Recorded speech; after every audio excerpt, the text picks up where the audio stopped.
இந்த 2026 நீங்க வேடிக்கை பாருங்க, கொஞ்சம் பொறுமையா இருங்க. என்னெல்லாம் மாயம் மந்திரம் நடக்குது இந்த தமிழ்நாடு அரசியல் என்பதை நீங்க அன்னைக்கு ரிசல்ட் வரப்ப புரிஞ்சுக்கணும். இதுவரைக்கும் தமிழ்நாட்டுல கூட்டணி மந்திரி சபை நாம பார்த்திருக்கோமா? இல்லை. கூட்டணி மந்திரி சபை என்றால் ஆட்சியில் அனைவருக்கும் பங்கு, அனைவருக்கும் அமைச்சராகின்ற உரிமை நிச்சயம் இந்த தேர்தலில் உருவாகும். அதுல எந்த மாற்று கருத்தும் இல்லை.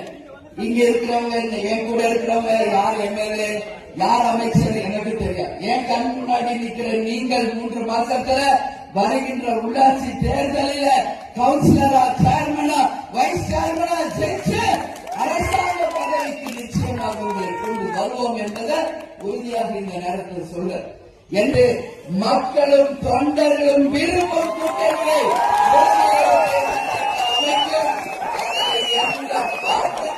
யாருக்கும் தேவையில்லை. உறுதியாக இருக்கிறோம், தெளிவாக இருக்கிறோம்.